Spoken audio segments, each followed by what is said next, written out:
Fahamu zaidi kuhusu hali ilivyo hivi sasa mjini Nyangezi, Kivu Kusini. Hali ya usalama huko Nyangezi iliyoko katika jimbo la Kivu Kusini nchini Jamhuri ya Kidemokrasia ya Kongo imekuwa tete sana katika siku za hivi karibuni kutokana na kuendelea kwa mapigano makali kati ya kundi la waasi la M23 ambalo linaripotiwa kuungwa mkono na wanamgambo wa AFC na vikosi vya serikali ya Kongo FARDC vikisaidiwa na wapiganaji wa kujitolea wanaojulikana kama Wazalendo. Mapigano na udhibiti wa eneo. Kumekuwa na ripoti nyingi za mapigano makubwa yakitokea ndani na karibu na Nyangezi. Kulingana na taarifa mbalimbali, M23 walifanikiwa kuchukua udhibiti wa Nyangezi katika kipindi cha nyuma na wamekuwa wakijaribu kusonga mbele zaidi kusini mwa Kivu Kusini kuelekea maeneo muhimu yanayounganisha na miji kama Bukavu na maeneo ya mpakani. Mapigano yameripotiwa pia katika maeneo ya jirani kama Nyakabongola na Muhinya. Wapiganaji wa Wazalendo wamekuwa wakijaribu kuzuia na hata kurudisha nyuma mashambulizi ya M23 katika baadhi ya maeneo,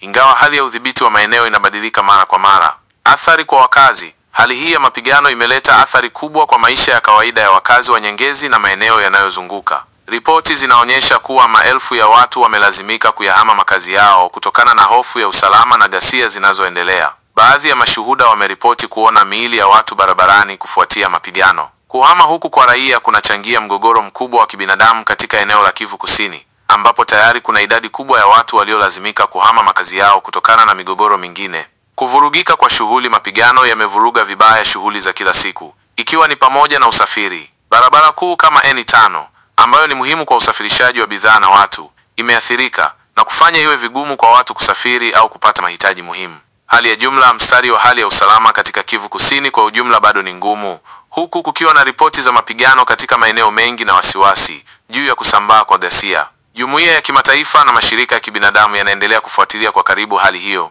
na kutoa wito wa kusitishwa kwa mapigano na kulindwa kwa raia. Kwa ufupi, habari za Nyangezi kwa hivi sasa zinasikitisha na zinaonyesha picha ya eneo lililoathiriwa vibaya na mapigano yanayoendelea na kusababisha mateso kwa wakazi wake.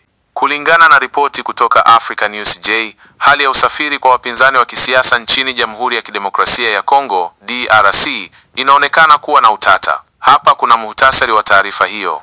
Martin Fayulu. Mpinzani Martin Fayulu alipokea hati yake ya kusafiria wiki mbili baada ya kuwasilisha ombi la kuongezwa upya. Hii inamaanisha kuwa ombi lake lilifanyiwa kazi, ingawa inaweza kuonesha ucheleweshaji. Moise Katumbi. Hata hivyo, mpinzani mwingine Moise Katumbi bado anakabiliwa na matatizo baada ya kusubiri kwa miezi 18 ili kupata hati yake ya kusafiria. Hii inaonesha ucheleweshaji mkubwa na pengine vikwazo vya kisiasa. Madai ya ubaguzi. Mwanachama mashuhuri wa mjadala wa wenyewe kwa wenyewe ulioko Kinshasa anadai kwamba wapinzani kutoka maeneo ya Swahili Foni na Katanga ndio wahasiriwa wakuu wa kulipiza kisasi na serikali ya Tshisekedi. Hii inaashiria madai ya ubaguzi wa kisiasa na kikanda. Kwa kifupi, kuna madai kwamba serikali ya DRC inatumia ucheleweshaji wa hati za kusafiria kama njia ya kuwakandamiza wapinzani wa kisiasa na kwamba wapinzani kutoka maeneo fulani wanalengwa zaidi. Mapigano makali kati ya vikosi vya serikali ya DRC FARDC na waasi wa M23 yanaripotiwa katika eneo la Kaziba, jimbo la Kivu Kusini, mashariki mwa Jamhuri ya Kidemokrasia ya Kongo tangu asubuhi ya Jumanne, Aprili 29, 2025. Milio mikali ya risasi imekuwa ikisikika katika eneo hilo. Taarifa hizi zinakuja huku ikielezwa kuwa eneo la Kaziba liliangukia mikononi mwa M23 wanaoungwa mkono na EA. Mapigano haya yanaendelea licha ya juhudi za kikanda na kimataifa za kutafuta suluhu la kudumu kwa mzozo unaoendelea mashariki mwa DRC. Ripoti za awali zinaeleza kuwa mapigano hayo yalianza karibu saa 12:40 asubuhi. Hali ya kibinadamu katika eneo hilo inahofiwa kuzorota kutokana na mapigano hayo mapya, huku wakazi wengi wakilazimika kuyahama makazi yao.